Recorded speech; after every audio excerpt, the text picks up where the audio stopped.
One of the rules in comedy, one of the rules in music, one of the rules in speaking is know your audience. Can you tell me a little more about starting with melody? What does it mean to find your melody? When you have a little bit of mystery, you captivate an audience. You captivate the people you're engaged with. We've talked about co-elevation, collaboration, the creative process, which has a direct alignment with leaders on a team leading, whether it's a key executive, a manager, leading teams. The world has a rhythm. The world has a melody. The world has a harmony. And when you can hear melody, harmony, and rhythm unified, it's a symphony.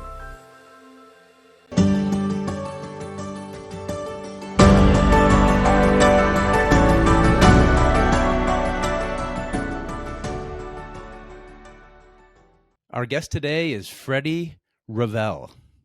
Freddie is a former member of the world-famous band Earth, Wind and Fire. He's worked with great artists such as Carlos Santana, Sergio Mendes, Madonna, Prince, Bobby McFerrin, Al Jarreau, and Tony Bennett. His work has taken him around the world, and he's also had unique collaborations with Deepak Chopra and been asked by the family of Dr. Martin Luther King Jr. to be featured as an author alongside Maya Angelou, Stevie Wonder, Muhammad Ali, and Robert Kennedy Jr. in the book, Open My Eyes, Open My Soul. His keynote speaking clients include IBM, Toyota, NASA, Apple, Blue Cross Health, Google, and Prudential Financial Services. It's an honor to present our guest today. Freddie Ravel, welcome to the Signature Leadership Show. It's so good to have you. Great to be here, Jamie. Good to see you, man. Freddie, I want to jump right in and ask you, what does it mean to hear what is not heard in the world of leadership and business? Wow. Okay. You're not wasting any time. To me, that's the most valuable thing that we can do, Jamie, right? I feel that if you want to hear what is not heard, that means you have to listen deeper than what you think your mind initially hears. You have to kind of listen with a sense of empathy, mindfulness, and compassion when people speak to you. And the reason you want to do that is because the vast majority of the world is not hearing what has to be heard. Most people speak at about 150 words a minute. Our minds go to about 600 to 1,000 words a minute. So we naturally are thinking 4 to 6 times ahead of people.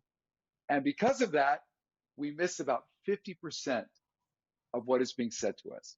In a good conversation in business, it usually starts well when you set the tone.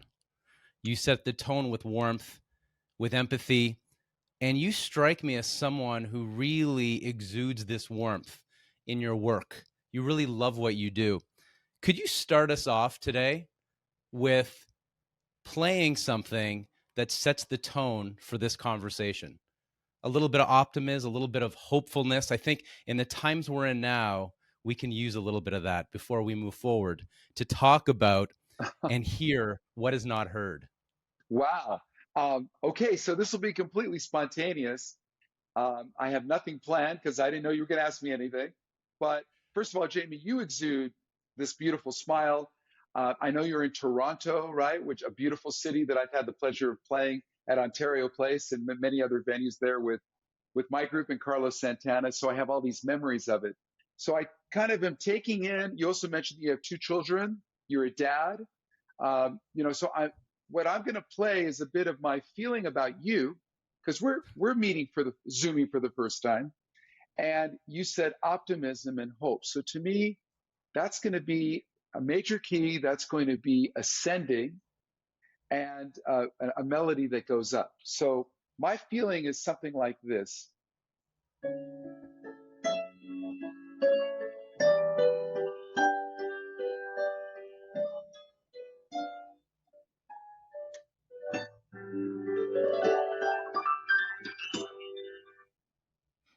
Woo! Bravo. Ascension and lifting it up. Yeah. Can you talk a little bit about what Life in Tune is? Oh, God, yeah. Well, it is a methodology. It is a philosophy. It is a way of life. That's why I call it Life in Tune. It is based on the root foundation of music, starting with the idea that music is the oldest language on the planet. We've been only using words, right? The languages that we all speak, doesn't matter what language you speak, but the written word and the spoken word only goes back about 5,000 years. That's it. Jamie, they found a flute in a cave in Germany made from a vulture's bone. And it's a flute and it's 40,000 years old. 40,000 years old. That means that, prehistoric man was playing a flute, communicating with music tens of thousands of years before we even developed the vowels and the consonants that we use in language. So I wanted to build something on the oldest language on the planet, music, and then take that and divide it into its three foundations: melody, harmony, and rhythm. These are the three building blocks of virtually all music. And it doesn't matter what genre of music, and it doesn't matter what culture, what country, it doesn't matter where it's from. These three elements are in basically all music from all around the world. And that's how I built Life in Tune, based on that. Can you tell me a little more about starting with melody? What does it mean to find your melody in leadership? So we all have a voice. Many people are hesitant to voice their passion and their purpose. Many people choose to live kind of hidden. And by the way, I'm not referring to an introvert or an extrovert. That quality is not what I'm talking about, because we have great, brilliant introverts and great, brilliant extroverts that can still sing their melody. And when I say sing, I put sing in quotes, right? A person who understands their melody has a reason to get out of bed, has a reason to live, because they have a sense of purpose and they have something to say. So the melody is what you feel in your soul and you want to get it out to the world. But a melody has a graciousness about it, a beauty about it. Sometimes it might have an edge about it. Sometimes it might be protesting. Sometimes it might be abrupt, right? Sometimes melodies are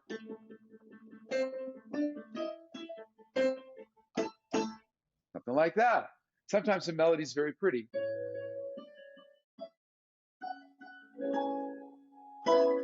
Sometimes it's very beautiful. And sometimes it's 1,000 other things in between those two places.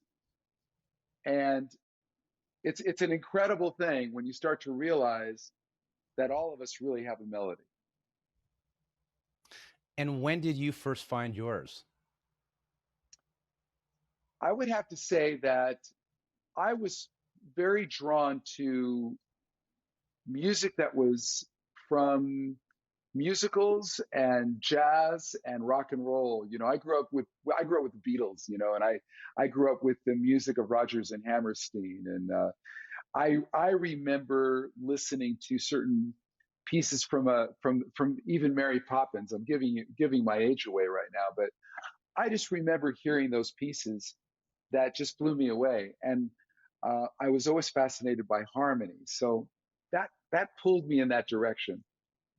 What about your past? Because you have a really fascinating combination of cultural roots from different places in the world. How have your roots inspired your music and what you're doing now, which is speaking to business leaders and leaders across the world? Well, thank you, Jamie. I feel very blessed because I'm definitely a gumbo. I'm a big old gumbo of stuff. My father is from, his parents came from Kiev, from the Ukraine. Okay, Eastern European. He was born in Bronx, New York, but his parents came from Eastern Europe, escaping persecution. That's my dad's side. My mother is a first immigrant from South America. She comes from Colombia, and so and she was raised Catholic, right? So and my father was raised, comes from the Jewish faith. So I tell people that I'm a cashew. I'm a blendings. I'll celebrate Christmas and Hanukkah at the same time. I call it Chrismica. But I say that just to say that my whole life has been this journey that has been very United Nations. You know, I didn't plan it this way, Jamie, but I was born on October 24th, which happens to be United Nations Day. I don't know, but my whole life has been this bridging of cultures. Even all the groups that I've worked with, I've kind of been the person who steps into a group like Earth, Wind, and Fire, and they've never done a salsa tune, which is a very Latin specific song. And they wanted to do their first salsa and asked me to compose it with them. And that was a song called Honor the Magic. So, and if you look up that song, it starts with me saying, Hagamos del mundo una familia, which is Spanish for we make of the world a family. Hagamos del mundo una familia. So my whole life has been this bridge. And as my life has unfolded, it went from bridging within the music world to going out as a keynote speaker and then bridging the connection between art and science and business. And so I guess being a bridge builder has been pretty much my primary journey. So let's stay there for a moment with bridge building. So we talked a little bit about how your culture influenced your music as a cashew. I came from the world of comedy. I worked for Lorne Michaels and Saturday Night Live, and I bring the message of how to adapt under pressure and meet deadlines and think creatively with a sense of urgency. The show's not ready because it's finished. The show's ready because it's 11:30 on Saturday night. How have you bridged the gap in terms of bringing your world-class musical abilities and gifts and brought that to speaking with groups like $1 Million Roundtable and leading pharma companies and leading finance companies around the world? So I want to answer that with a quote from Ken Cragen. Ken Cragen passed away a couple years ago, but he was the man. He was Lionel Richie's former manager, and he was the guy who was behind "We Are the World." And Netflix just did a movie on that, the greatest pop song night in pop. A brilliant man, and he said something that I feel is totally true. And Lorne Michaels lives by this, and all the Saturday Night Live people like yourself, Jamie, live by this, and that is the greatest things in the world happen at the razor's edge of chaos. Wow, I love that. But it's so true. In other words, you got to be willing to allow the unexpected to step into the mix. I mean, we've been talking for, I don't know, 10 minutes or so already.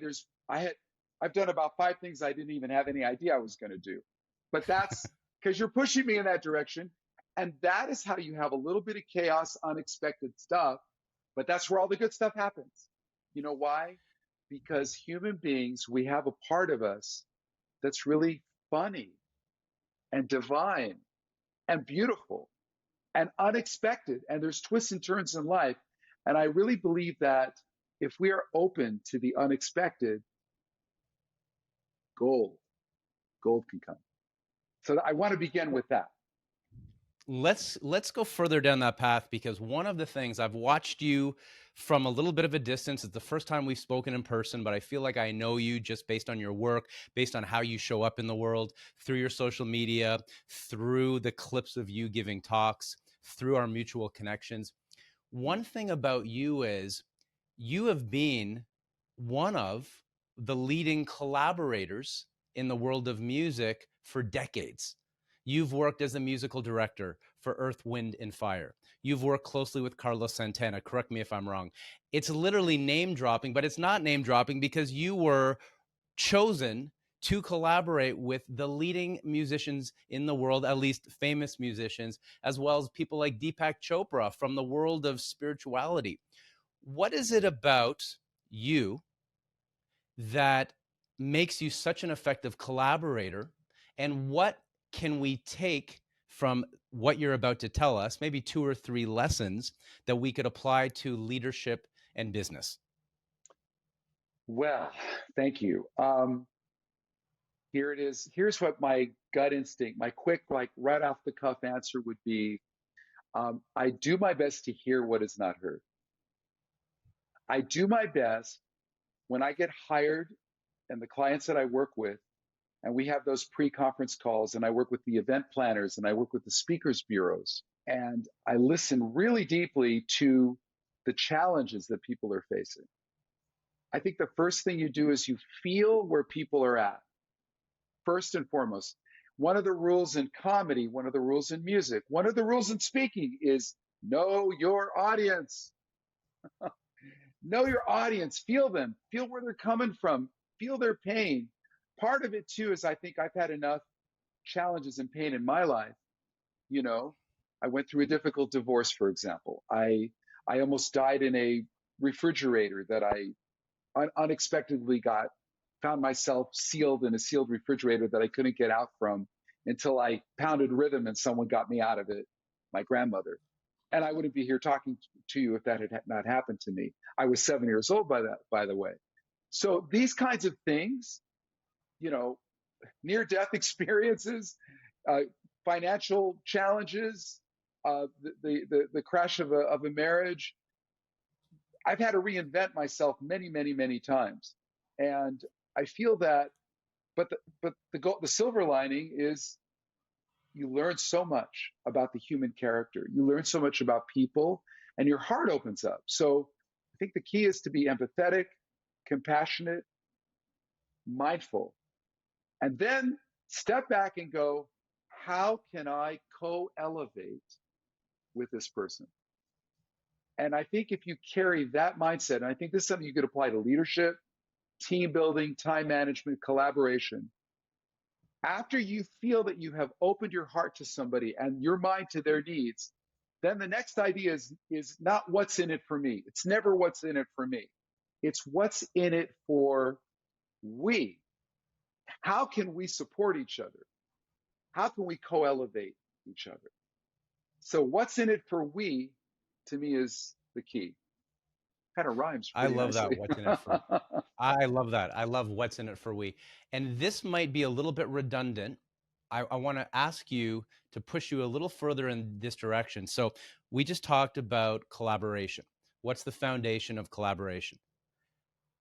What's your creative process like? Because you're both successful in working with teams, and also you're successful as a musician, as a keynote speaker, as an entrepreneur, working on your own, which might not be fully working on your own because you need people who are still collaborating in that process.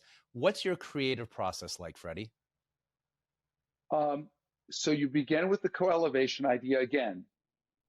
Whoever I'm creating with, where are they coming from, and how am I going to contribute to it? The other thing I think you have to think a lot about is where is the burst? Where does the energy hit? You got to have energy in things. You is there humor or is there tragedy? That's another thing, because the world is really tough right now, and people feel a sense of trepidation right now. Most of humanity is getting up in the morning going, man, is this AI thing going to blow us out of the water? That's a big thing that keeps most of humanity up at night. Another one, Yeah. climate change. Well, yeah, it's whether you believe it or not, most people can't deny that no matter what part of the world you're in, something's going on with the weather, or something's going on with the plants, or something's going on with the moisture or the dryness, or earthquakes or volcanoes, or whatever it is, things are happening. What's going on with divisiveness? What's going on with the silos and the rabbit holes that people go down in as one of the products of dealing with these guys, you know, dealing with a phone. These are amazing, but they're not phones. They're actually computers that pull us into many different directions. And I respect the technology. I'm not anti-technology, but I think that we have to be as human as possible. And these things have a way of taking us away from humanity. So that's another subject I'm very passionate about, is a thing about curing screen addiction. So those are some of the areas that light me up. And one of the areas that people see in the workplace right now is the advent of virtual, right? Millions and millions of people are now working virtually, which none of us could have imagined 5 years ago. The pandemic threw us into it. The technology stepped up to it, and here we are. And I love it. I think it's incredible. I love that you can be thousands of miles away from me, and we can do this, and we can touch people around the world. Thank you, God, for that blessing. On the other hand, we need to be able to be personable. We need to be able to feel each other. And I think the greatest thing we could do is to be sensitive and then be able to dive in. You asked me about the creative process. To me, it begins first and foremost with curiosity. I'm really curious. I want to know.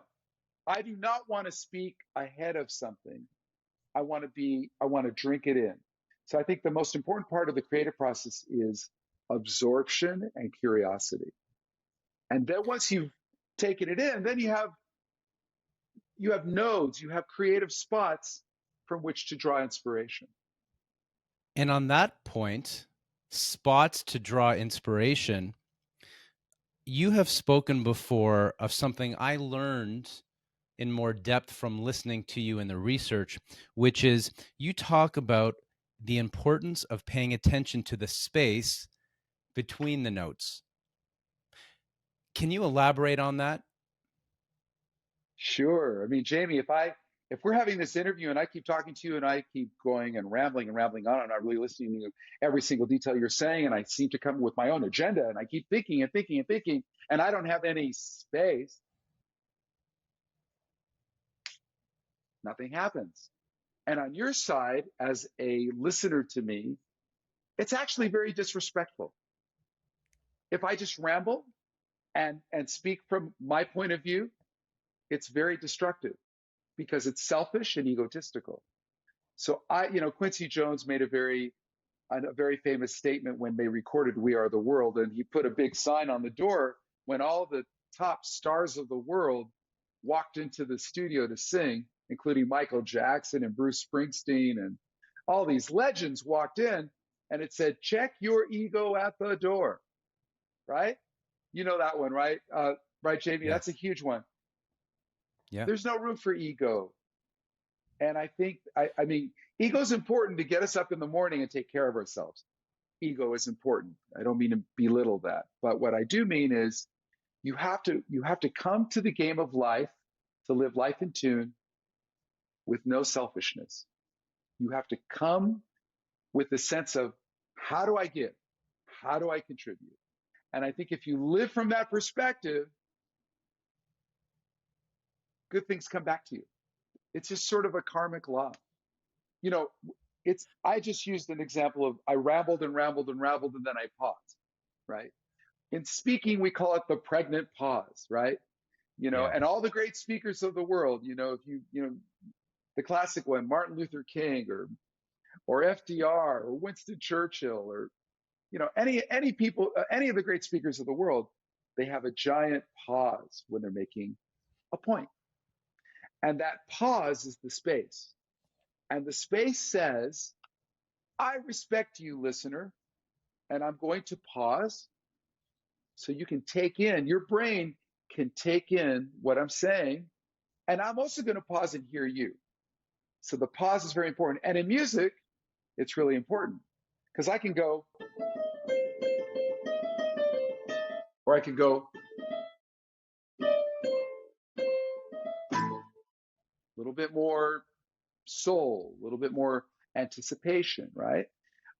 When you have a little bit of mystery, you captivate an audience. You captivate the people you're engaged with. And I think as human beings, we're here to engage each other. We're here to co-elevate each other. Otherwise, don't get out of bed, man.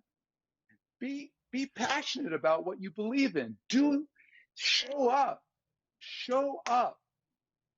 and show up prepared. That's the other one. Be prepared.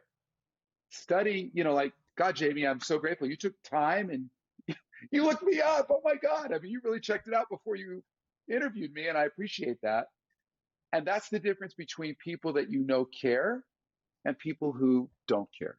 And you want to spend your time on this planet with people you care about. That's true. Well, thank you for that. And I agree. Preparation is really the foundation of confidence on a certain level. You default to your level of preparation. At least I've seen that with top performers.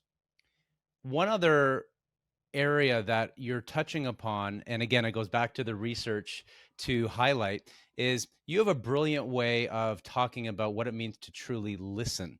We've talked about co-elevation, collaboration, the creative process, which has a direct alignment with leaders on a team leading, whether it's a key executive, a manager leading teams.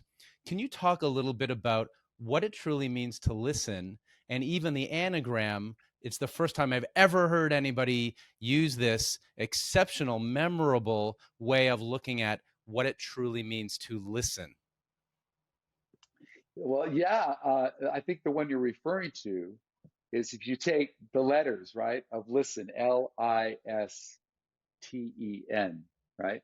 And everybody, I'm drawing this in the air. I think everyone on your show is seeing the letters, right? Listen. And now I'm going to put the S here, the I, the L, the E, the N, and the T, and we get silent. So silent and listen, same letters, and they're actually first cousins of each other, right?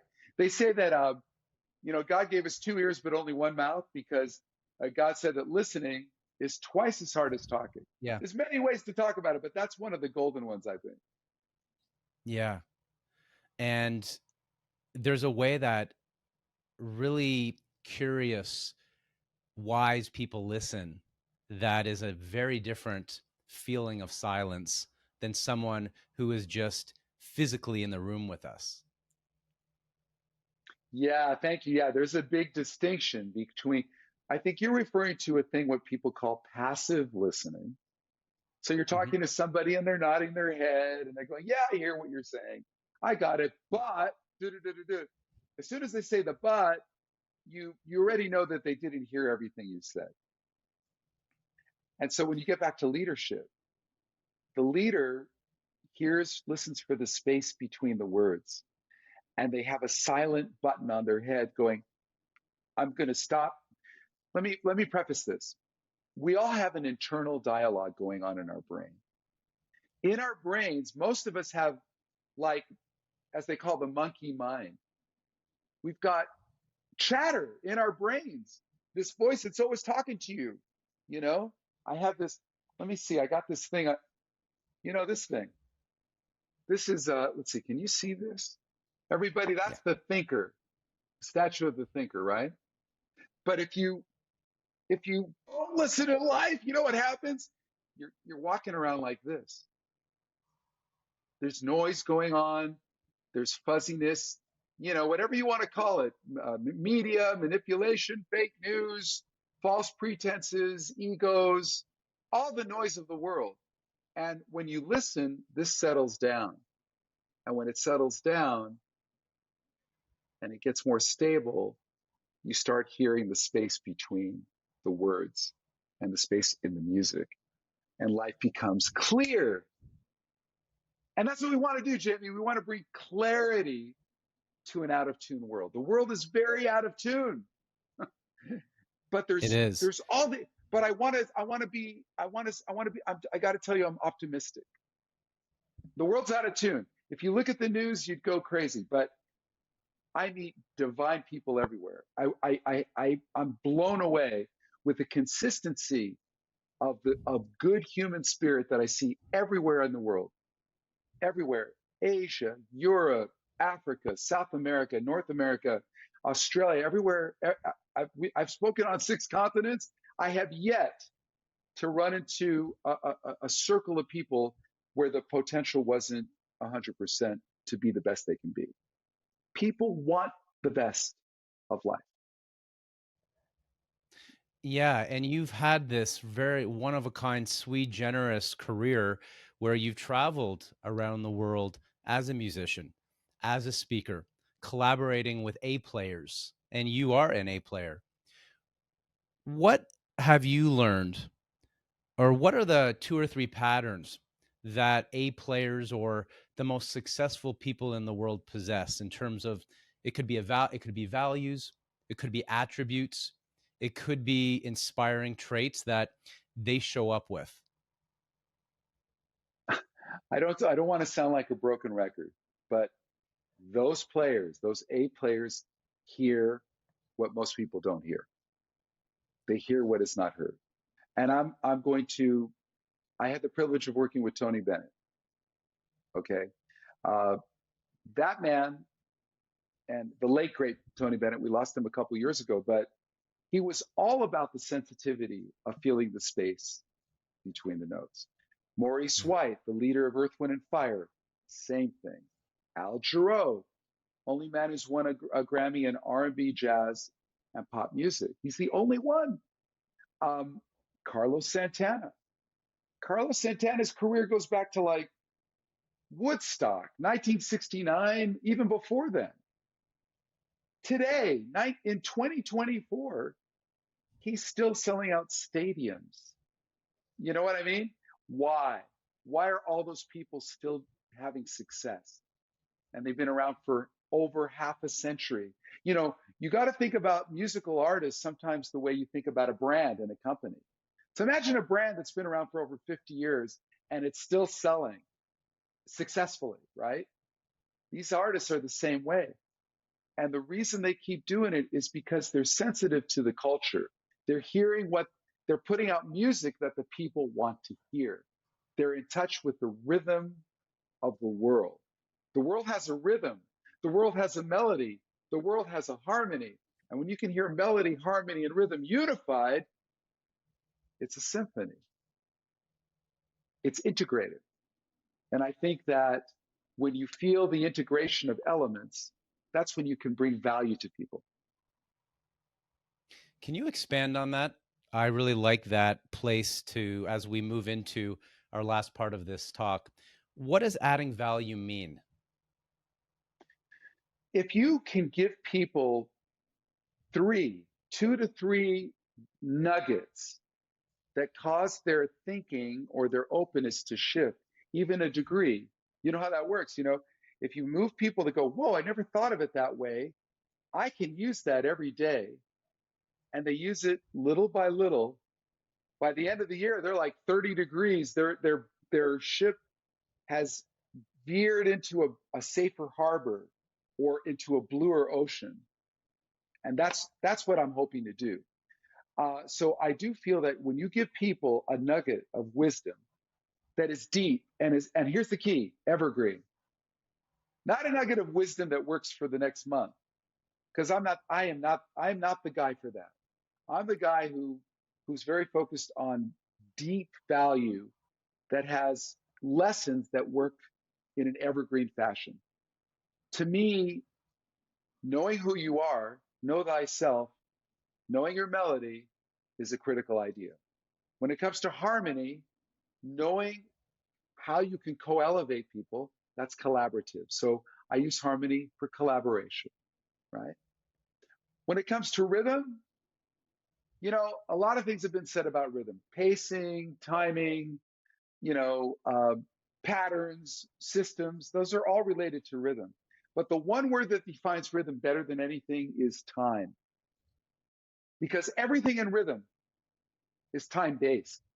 And it doesn't matter what style of music it is, or, if it's a djembe from Africa, if it's a timpani in an orchestra, if it's a drum set in a rock and roll band, or if it's some congas from Cuba, it's always time related.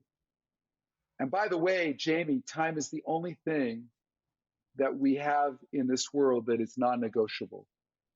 The clock is always ticking. I know our interview's running out too, but it's Yeah. that idea. It's that idea. We don't have a choice about time. We're all living under the restraints of time. The moon goes around the sun 24/7, all the rules that we have to live by, the circadian rhythms of our body, all those things. Rhythm is always there. So what's the most important thing? That we use our time wisely on this planet to co-elevate each other. If we were to talk a year from now? What do you want to be celebrating? What are you looking forward to doing and achieving? I meditate and pray every day that this work with Life in Tune is something that can be transmitted across the planet. My hope is that these tools that are inside of music can turn into tools that can empower people to hear what is not heard, and that everyone learns from these tools and develop that special radar that makes them more effective, not only in their business, but in their family, their personal life. So that's what I pray for. Mm-hmm. That Life in Tune is something that becomes a movement that is affecting people in a positive way across the world. I feel you're going to get there because you are already doing it, and I can't wait to see and to follow. And I'm a fan of your work, and the work you do is so unique. It's so valuable. It's so purposeful that it really sets a standard for speakers like me to see what's possible. So before we wrap up, how would someone get a hold of you to learn more about your work as a speaker or as a musician? Absolutely. So if they go to lifeintune.com, right? Life, Lifenin, tune, tune.com, all one word. That's a perfect way to reach me and my team. And would love to hear from anyone who really wants to understand what we're doing with this work and music's application of raising human potential. Excellent. And just like we started, and I know one of the things you talk about is strategic storytelling. We started with a few chords, some music to set the tone. Can you take us out with music? I'm going to challenge you here. Where are you leaving as soon as this interview ends? Oh God! Can you say where you were going? I can. I'm headed to Malibu, California. I'm going to be doing a fundraiser with a very famous actress named Jane Seymour. We're going to do a debut of a movie called A Father's Promise, and that was executive produced by Sheryl Crow. And it's a very important movie speaking to gun reform and protecting our children, and at the same time, understanding and respecting the rights of Second Amendment people as well, because I think there's a middle ground there. So it'll be a concert and yet a co-elevation of helping people understand how we can live with gun reform. Can you play us out with something that you're going to be playing in this concert you're off to right now, or something along those lines? Yeah. Well, we can take. I'm just thinking we're probably going to do this tonight. It's Mozart. Can you hear this, Jamie? Right? Something like this.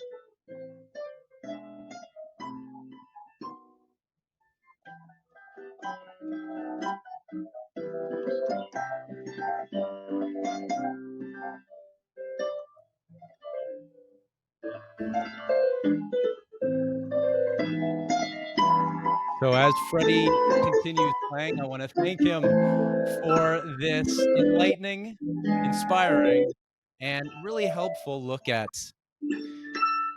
what he does, how music can impact our lives and our businesses through hearing what is not heard. This is Jamie Mason Cohen, and this is the Signature Leadership Show.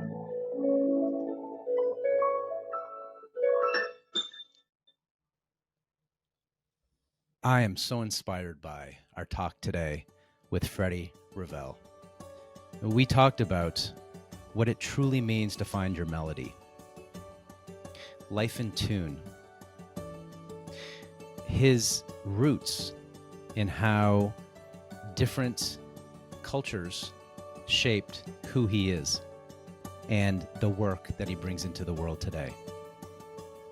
We also touched upon what it truly means to listen and some of the great listeners he's had the fortune of collaborating and working with, about co-elevation and co-creation as part of the musical process, the creative process, and also in terms of teams.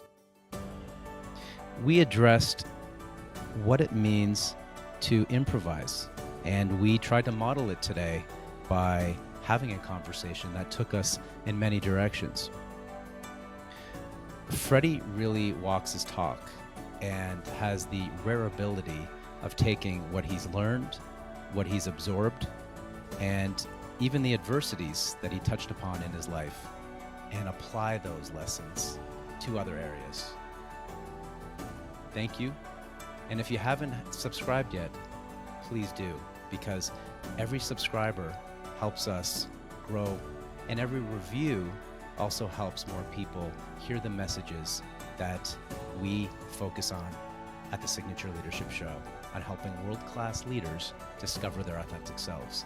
Because when we discover what other people have done, it helps us better understand what we do and what we can bring into the world when it comes to our leadership. Thank you, and have a good day.